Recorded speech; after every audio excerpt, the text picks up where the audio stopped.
morning, everyone. Good morning. Welcome to City Church. My name is Charlie Carroll. I'm the lead pastor. I'm the founding pastor.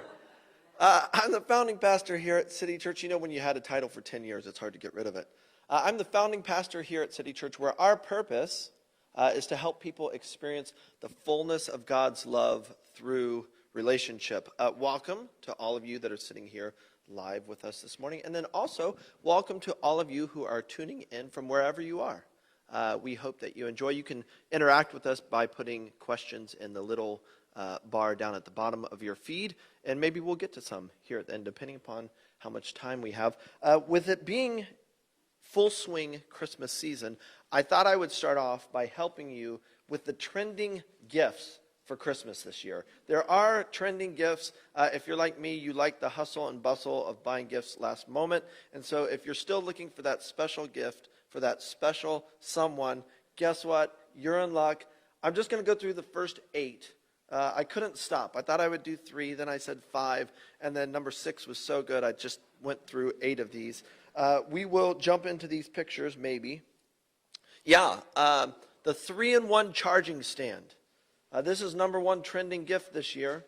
If you need to charge your phone, your AirPods, and your Apple Watch all at the same time, you are in luck. If you're an Android person, we already know it's just bad news.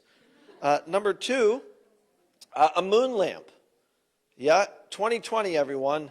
The second trending gift for Christmas this year is a moon lamp. You can get this, and it's only $23.99. Put it in your room. Do whatever you want with it, but the second trending gift here is a moon lamp. Create your own reel. Isn't it funny how these things come back? I had one of these when I was a kid. I'm sure you did too. Our pictures have probably changed, but this is the 3rd trending gift for Christmas 2020. 4th, shiatsu. Say that fast. Back and neck massager. This made the list because it has 16,000 5-star reviews. And so if you're in for a good massage or you're up for it, the good news is you're only going to have to pay $60 to get such a great massage. Elf, already watched it this year. I don't know if you watch Christmas movies or not, but I guess there's a snowball showdown. If that doesn't sound fun, it's a card game that you can get into. We're responsible here at City Church. We care about the environment. And so if you were looking for the perfect portable straw kit, I've got it for you right here. Yep, you can take your straw with you wherever you go, and you can even mess with the colors of your straw and change it up. Isn't that great? Number 7, ladies, this is for you. I guess not. Some men have long hair. I lost mine. This is the one-step hair dryer and volumizer. Yeah. 30. It is. Somebody has this. Okay, it works. All right. This is good. We have in the audience, we have someone that can vouch for this. Well, I hope you did not pay the full $60 for it because it's now, you got 30% off. This is wonderful. And last but not least, it has been an incredibly different year than what we expected. If you're looking for that last perfect gift, you can get the important dates on a burlap print. This is trending this year, yes? Important dates on a piece of burlap. It's a really good question. I'm not sure, but I think for $24.99, you're not getting your own dates there. We are jumping back. We're jumping back into our series. This is week 2 of our series, Something About Mary. And what we're entertaining is this idea that to change the world, it begins within. And that's a hard reality to confront because often we think that if you're going to change the world, it takes like all of these tools and resources. And Mary, thousands of years ago, is a perfect example of someone who changed the world around her because of what was going on within her. And so we're going to continue to look at just the principles or the life characteristics of Mary and what she or who she was in order to position herself to receive something from the Lord. If you were with us last week, you know that we said to have what God has, right? You have to want what he wants. And we are specifically referring to his plan for your life. We read out of Jeremiah chapter 29, verse 11, where it says that God has a plan for you to prosper you, to give you a hope and a future. And so we said that if you want his plan for you, which is always going to be better than your own plan for your life, you have to understand that to have what he has for you, you have to want what he wants. And I think of a child, I can't help but think of this, that often our children are hesitant to want what we as parents want for them because they think they have a better understanding of what they need or what would be good for them. And so in the same way that a child has a limited perspective because of a limited life experience, and they just hold on to and pitch a fit when they think they're not going to get their way, we too can do this with our Heavenly Father, where we want to demand our way based on our limited experience and end up selling ourselves short. Now here's the thing. This doesn't happen just once. This is a all-the-time thing where the longer we live and the more we know, the more susceptible we are to preferring our own plan from our own life experience than what God has for us. And so God has a living, breathing plan for you that evolves as the world turns and we continue to grow. And so the challenge becomes to always come back to this idea or this understanding that if we're going to have, whether it's in the immediate moment or overall, if we're going to have what God has for us, this plan, we're going to have to want what he wants for us. We're going to have to want what he wants. And so we'll jump back into this understanding to better look at Mary and who she was and how she positioned herself to receive what God had for her. We're in John chapter 2. We're going to start off in the first verse, and we're going to read through verse 11. This is John 2, 1 through 11. It says, when the master of the feast... Let's try this again. The iPad is jumping around a little bit. Here we go. On the third day, there was a wedding at Cana in Galilee, and the mother of Jesus was there. Jesus also was invited to the wedding with his disciples. When the wine ran out, the mother of Jesus said to him, "They have no wine." Jesus said to her, "Woman, what does this have to do with me? My hour has not yet come." His mother said to the servants, "Do whatever he tells you." When the master of the feast tasted the water, now become wine, and did not know where it had come from, though the servants who had drawn the water knew, the master of the feast called the bridegroom and said to him, "Everyone serves the good wine first, and when people have drunk freely, then the poor wine. But you have kept the good wine until now." This, the first of his signs, Jesus did at Cana in Galilee, and manifested his glory, and his disciples believed in him. A couple of things that I want to break down here as we look at John chapter 2, 1 through 11.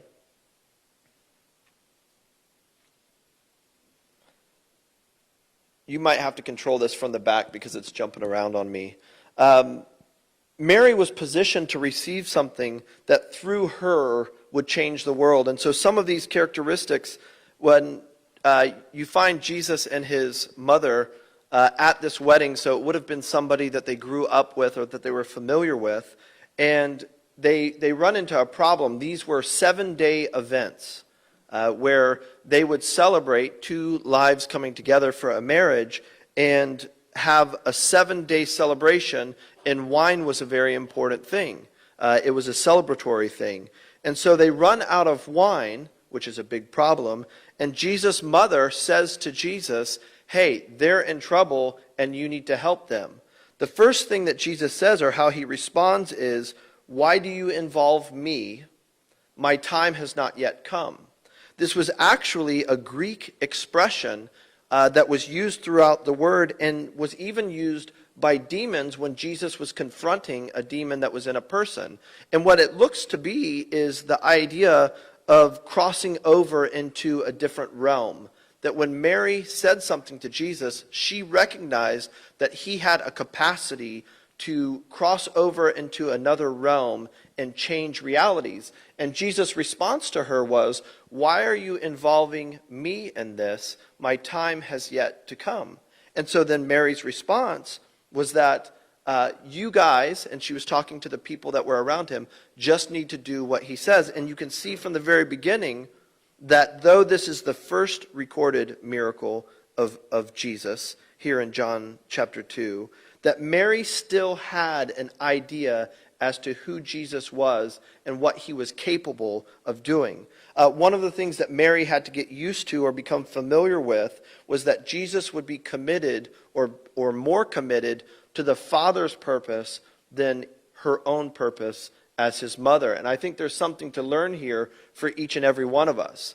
We hear verses like Jeremiah 29:11 that God has a plan and a future and a hope for us, or John chapter 10 verse 10 that Jesus came to give us life and to give it to us more abundantly.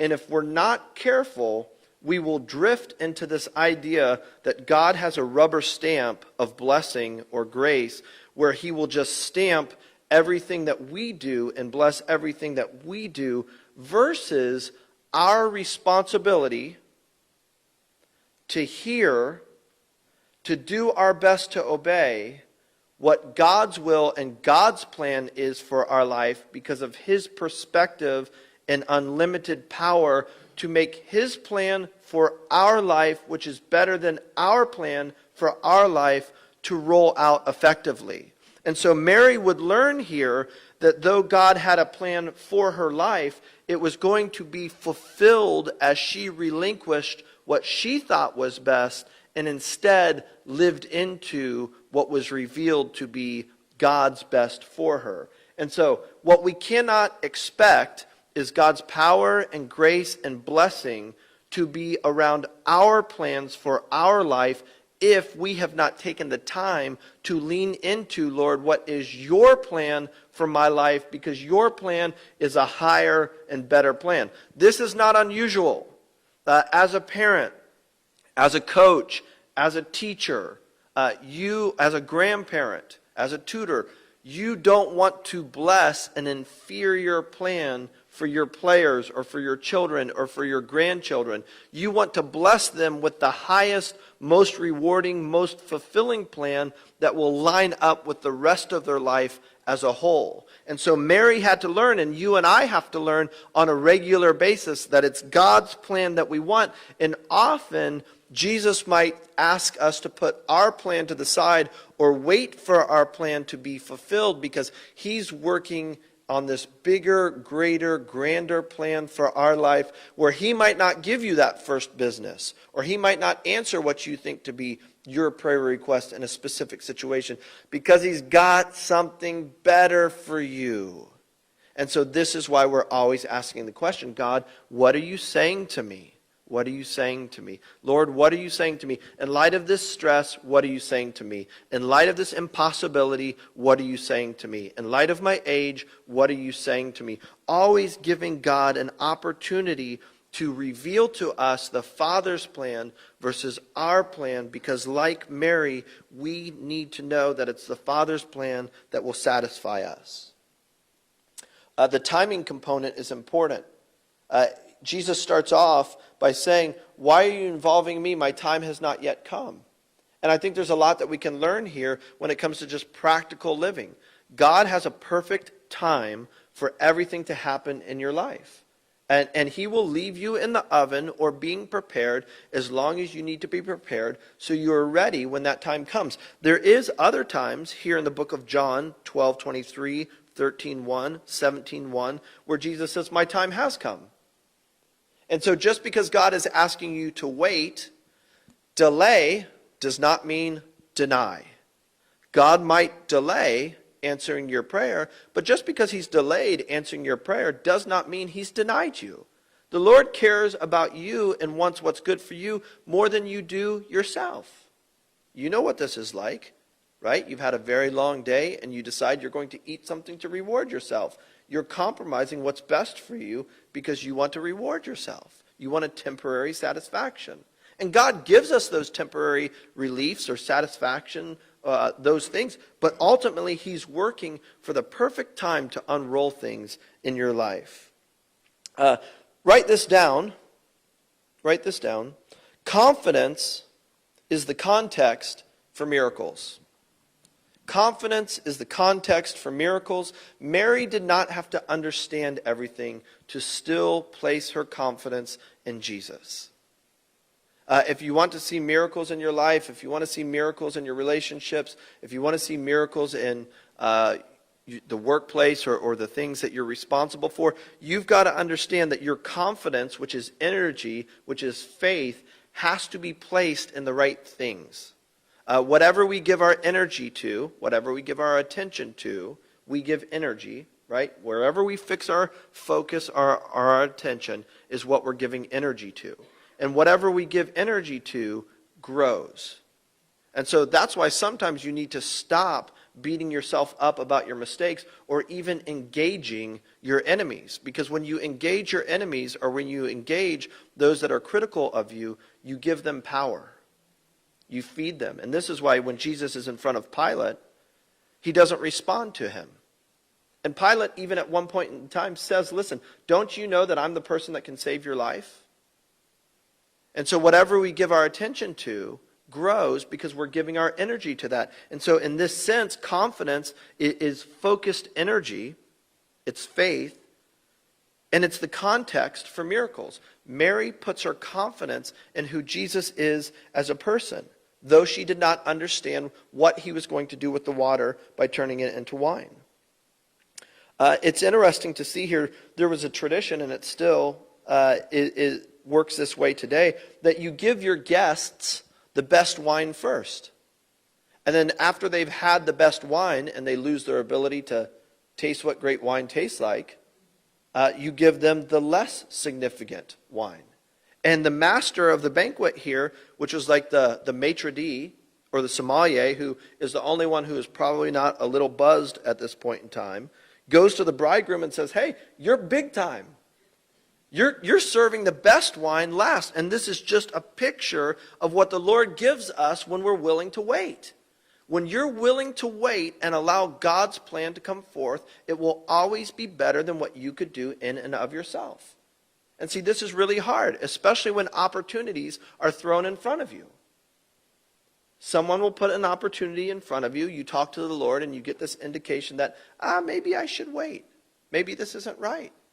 But it's always going to be easier to run to what's in front of you versus waiting and asking the Lord the question, is there something that you have that is better for me?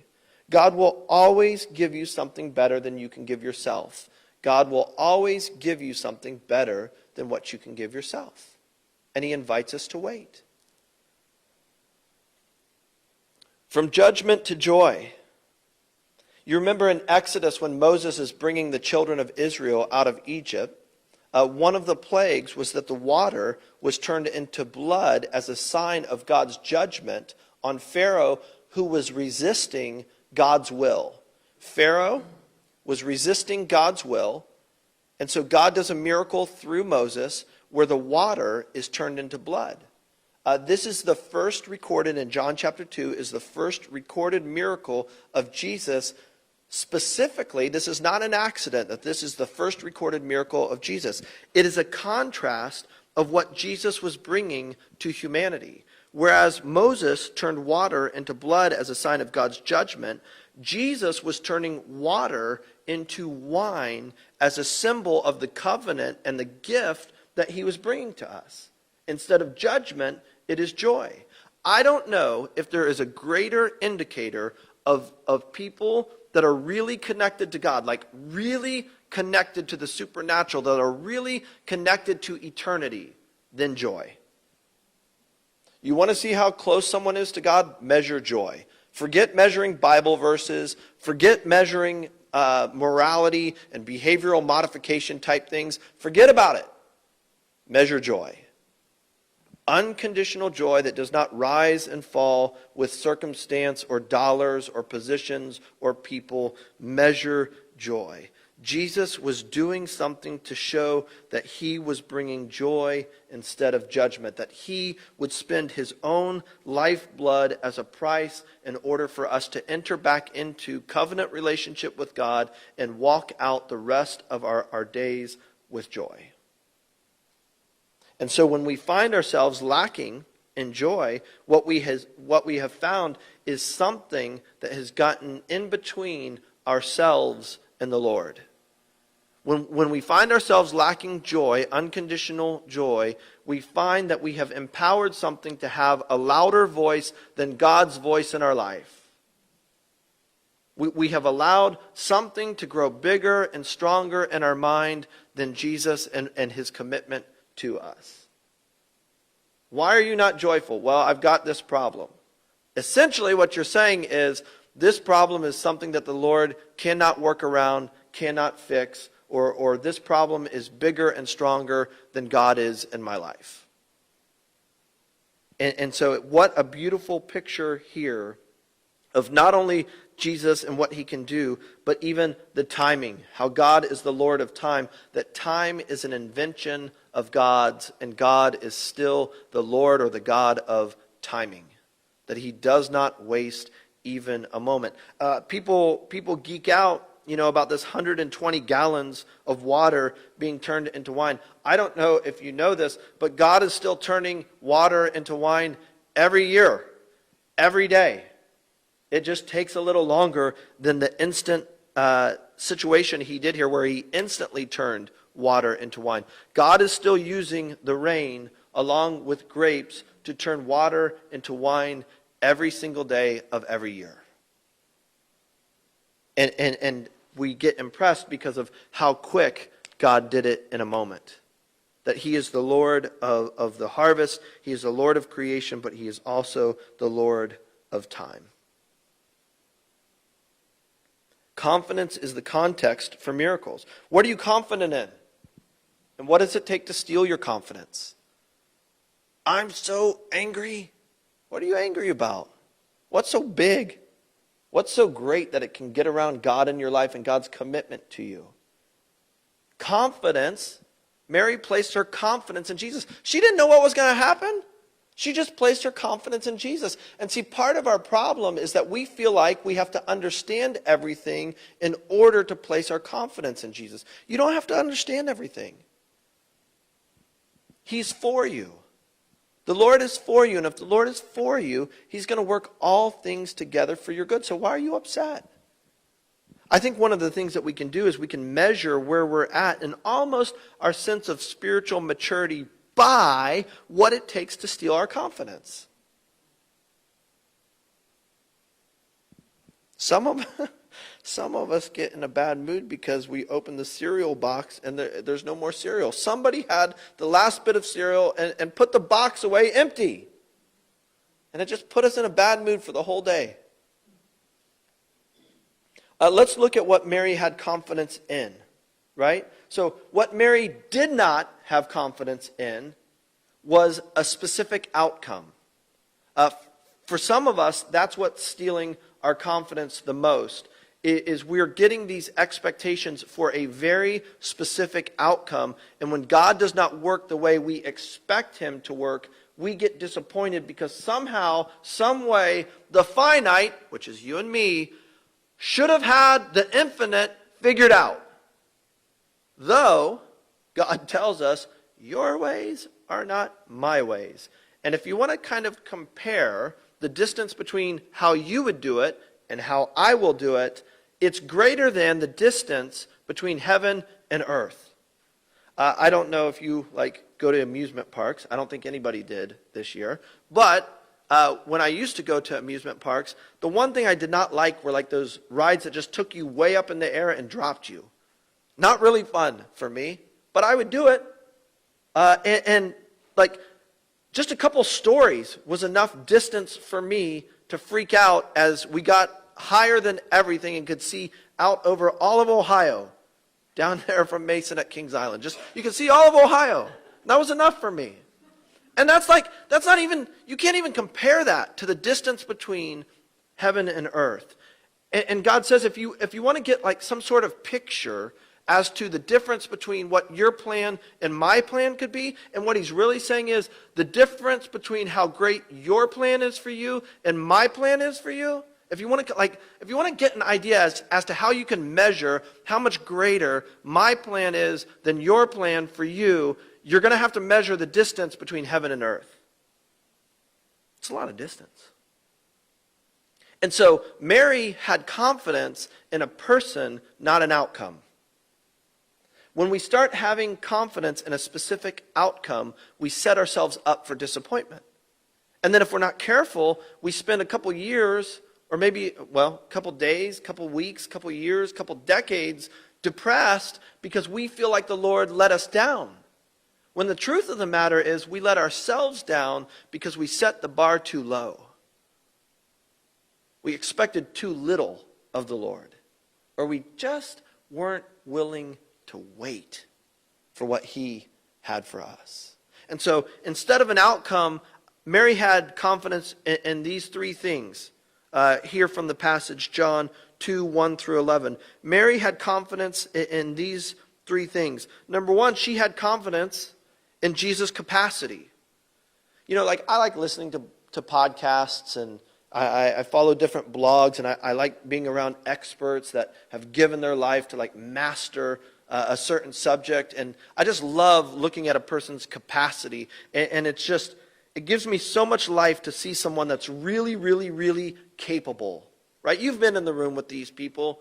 No one else can solve the equation or the problem or what's going on. And this person comes in and says, here's what we're going to do. From my experience, we need to do this. And everything just falls into place. Capacity is a beautiful thing. Mary had faith, though we're told that this is the first recorded miracle that Jesus ever did. There was something about Jesus and the way he carried himself that Mary had faith in Jesus' capacity. Mary knew, though she didn't know what he was going to do, she knew Jesus could do anything.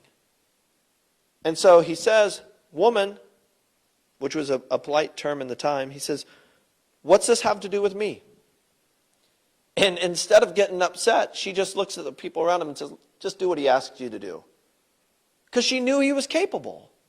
And so when we get in the car after that business meeting and we're all heavy and we're down and we're tempted to give up or to quit, what we're really doing is we're putting faith in the lack of Jesus' capacity. Isn't it crazy to think that sometimes your behavior would communicate that you are going to be the one to discover the weakness of God for the first time? That somehow it was your problem that just discovered Jesus' weakness, the thing that he can't do. And so Mary had confidence in Jesus' capacity. She didn't know which direction he was going to go or what he was going to do. She just knew he could do it. And so she says to the people around him, just do what he asks you to do. And that'll be good enough. And so we're invited to have confidence in Jesus' capacity. There is nothing that you will come up against. There is no one that you will come up against. There is no situation that you will face that Jesus is not more than capable of resolving. And where we get upset or tempted to doubt and be frustrated is because we've gotten so used to expecting God to rubber stamp our inferior plan. And because it doesn't work out, we start to doubt Jesus' capacity.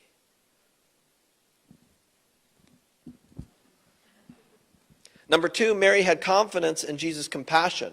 This is so stinking cool. For those of you that are down on alcohol, I've got bad news. Jesus gave wine to this couple as a gift. Jesus showed up to the party with wine. Because he was compassionate, because he understood this was something that happened culturally for these people. And he moved in compassion, maybe for his mother, because she recognized and was fretting that this party had ran out of wine. But really, Jesus was giving a gift to these newlyweds. Jesus had compassion on them. And it might not be a big deal to you, especially if you don't like wine, but it was a big deal to them. And something as silly as wine, having enough wine that would not run out, 120 gallons. Jesus turns water into wine because he has compassion on people.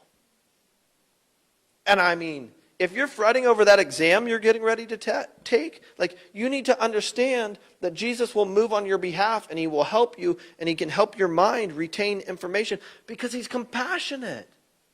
Like, the Lord doesn't do things out of obligation. He does them out of love.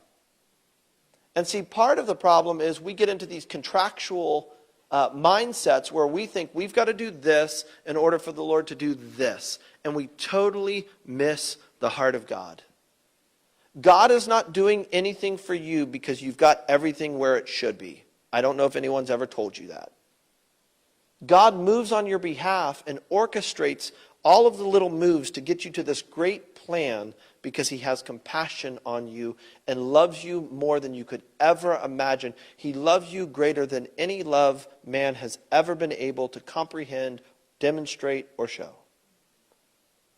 It's compassion is his motivation. Compassion is the Lord's motivation. And so next time you're down on yourself and you feel like you don't deserve something, you need to understand, you need to stop and remind yourself that the Lord interacts with us and shares his grace, love, and mercy because he's compassionate, not because he's obligated. Third, Mary had confidence. This is what we're talking about. If Mary did not have confidence in an outcome, what did she have confidence in? If Mary did not have confidence in an outcome, where was her confidence? And the reason why this is important is because what we're saying is confidence is the context for miracles. Confidence is the context for miracles. So if she did not have confidence in an outcome, what did she have confidence in? Number one, his capacity. He could do anything. Number two, he had the right motivation. Jesus is compassionate toward us. And last but not least, his commitment to people. Just that Jesus is committed to you. He's committed to his plan for your life. And so sometimes if it feels like you're not getting what you deserve or what you want, it's because God is so committed, so stubbornly committed to you in love that he's not going to let you have something that's inferior. God is committed to you. So when you get up, right, and you're having a bad day or you're going into work or it looks like nothing is working, you've got to remind yourself that Jesus is committed to you. If God sent his only son to die on your behalf, to spill his blood on your behalf, what we're asked is, how will he not give us all things that pertain to life and godliness? He already gave the most expensive gift first, which was his life. And so if someone is willing to lay their life down for you, it should communicate the level or the extent of their commitment to you.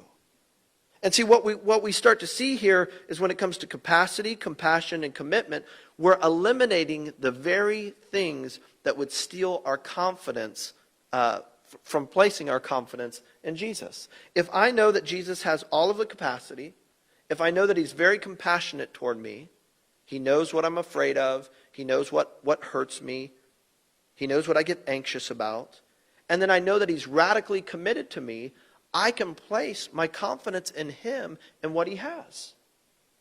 And see, what we're talking about is going back to what I said with my kids last week when I would teach them to catch a ball. I would just position that glove right in front of them, and then I would take 2 steps away, and I would throw it right into their glove. And that's how they would learn to catch. And what that would grow into is I would get across the yard and be able to throw it way up in the air or really hard and direct at them, and they could catch it because gradually they learned to position themselves to catch something that was intended for them.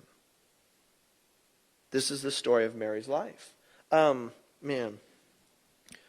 Who must have Mary been that an angel could show up to her and say, you are going to be the first one as a virgin to give birth to the Son of God? Who must she have been from a character standpoint, and the faith that she had, the confidence that she had in God to be able to place her trust and even hear some of the things that she would hear about what would happen to her son? We're talking about someone that positioned themselves to receive something, and what they received gave birth to something else inside of them that would change the world around them. And what's beautiful about it is each and every one of us have been given the opportunity because of Mary's faith and Jesus' sacrifice to receive the same kind of word that once placed and received inside of us will give birth to change the world around us. Let me give you 3 really quick points to apply this, and then we're finished. Number 1, you need to understand that you need to be filled if you're going to be satisfied. You need to be filled in order to be satisfied. Some of you are dealing with depression, worry, and anxiety because you are focusing on being satisfied when the book of Proverbs tells us the eyes are never satisfied. They always want more. Your eyes always have to want more because it's called an appetite and it moves you forward in life. But just because you have to want more in order to go back and have dinner after you had breakfast doesn't mean that we have to believe the lie that satisfaction or the pursuit of satisfaction leads to satisfaction. Biblically speaking, what John 4:13 through 14 says is that we have to be filled with the Spirit in order to be satisfied. And so the prayer is, Lord, I make myself available to you. I want your will and your plan for my life. Fill me with your Spirit, which, again, the Spirit is an attempt to describe a supernatural creative entity that created everything that we know. We're invited to invite God's Spirit to fill us like a well and to overflow out of us to do the same things that Jesus did. And in doing so, and learning to surrender to the Spirit, to be filled with the Spirit, we will be satisfied. And what Jesus said is, when you drink of the Spirit, when you are full of the Spirit, it is only then that you will not thirst again. So number 1, pursue being filled and you will be satisfied. Don't pursue being satisfied. Number 2, the role of the Spirit. This is the gift, according to John chapter 7, that we have been given in order to quench our thirst. Doesn't mean that you won't get out there and still go after it or be hungry for change and creating life and being a creator and bringing life to people.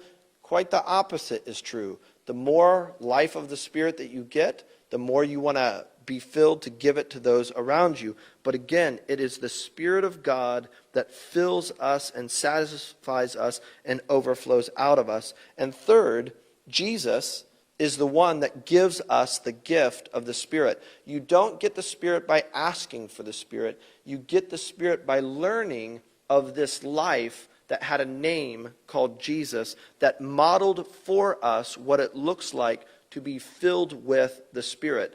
Jesus was sent to reveal the Father to us. And it's as we try to live like Jesus that we receive His Spirit and are full, become satisfied, and then want to share that life with others. Jesus said, I'm the way, the truth, and the life. No one comes to the Father except through me. What He was saying is, watch the way I live. Watch how I pursue others and put their needs in front of my own. This way of living, this picture of how to live your life, is the way to get to eternal life and to get to the Father. Confidence is the context for miracles. It's confidence, not in outcomes, but in the person of Jesus. Confidence is the context for miracles. If you want to change your dynamic, you have to start putting your confidence in the right person, and the right person is Jesus. Confidence is the context for miracles. Let me pray for you really quick. Lord, we know that we need your help to receive all that you have for us. And so would you just help us ask this question, whether we're here live or wherever we are tuning in today? Will you help us answer this question? No matter where we are or what we're going through or how old we are or how happy or hurt we are, Lord, we need your help in answering the question, what are you saying to me? What are you saying to me? In Jesus' name, amen. I'm going to let you take 2 to 3 minutes just to ask that question to yourself personally. Lord, what are you saying to me? And then Mallory will come up and close us out.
So growing up, I was a gymnast, and this story came to me while Charlie was preaching this morning. I was competing in a meet, and I was on the balance beam, and one of the components of my routine was a split leap on the balance beam. So you literally jump and do the splits in the air and then land on one foot on the balance beam. And I'd done this 1,000 times before. And at this meet, my foot slipped and missed the beam, and I landed with one leg on either side of the beam. I had jumped up and leapt and then landed sitting on the beam, essentially. And so I had a choice, right? There's a number of things I could have done. Started crying, got off, gained my composure, 1,000 things I could have done. And I sat there for a second, and I was like, okay, I did not see this coming. This is not part of the plan. This hurts more than I know what to do with. I don't know what this means for the future of my body. Can I still have children? All of these things are running through my head, right? Because I got pretty high up, and then I just come down on the beam. And so I'm thinking all of these things through really quickly, and then I think actually I think maybe I can work with this. I can act like that's totally what I meant to do, even though this is not a move that gymnasts do. This is very painful. And so I'm I think I'm just gonna roll with this. And so I'm sitting there, my legs dangling on either side of the beam, and I do this thing with my arm, okay, done. Got that move out of the way, and I just kept going and got myself to stand back up and continue.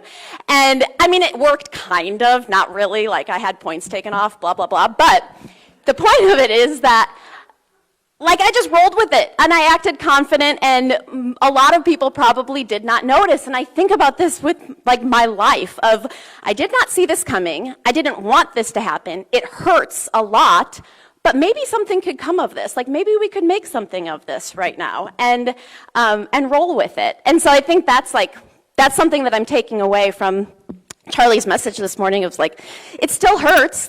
It doesn't mean that things don't hurt. It doesn't mean that you're not disappointed. It doesn't mean that you wish it would have gone a different way, but we can work with it. The Lord's doing something with it. And so fake it till you make it that's my message. Just fake it till you make it and act like it's totally a part of the plan and see what happens. You're welcome.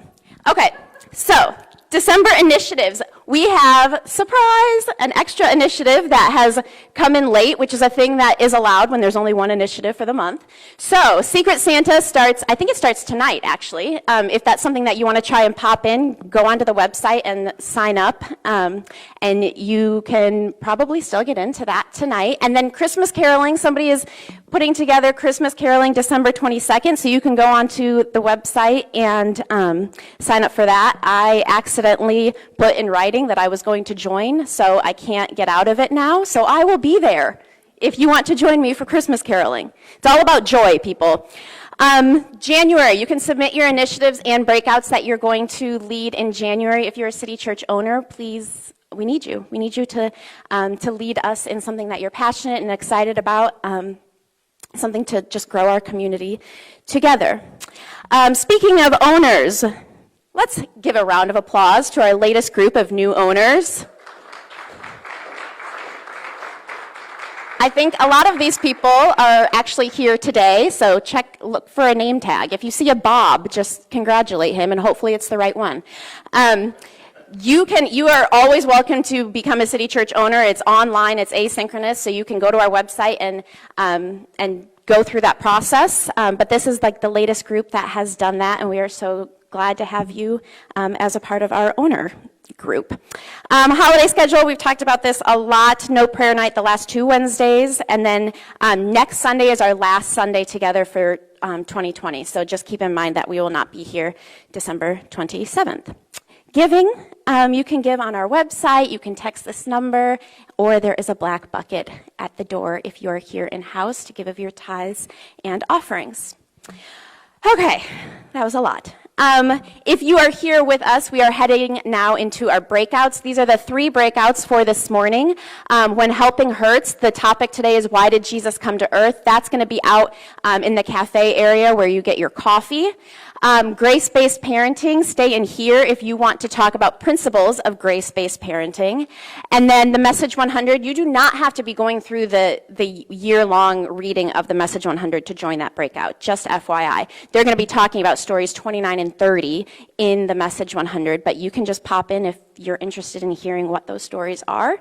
And that's going to be in the core values room. So we are going to take 10 minutes. If you are on Facebook, sorry, you're not taking 10 minutes to join us in breakouts, but thank you for joining us. We will see you next week at 9:30. If you are here, take 10 minutes. Thank you so much for joining us this morning and for participating in our conversation with your comments and your questions. As always, we would love it if you would share the link to today's message. If you need anything, you want to know more about who we are, you can visit our website at citychurchdayton.com or send us an email to info@citychurchdayton.com. Have a great week.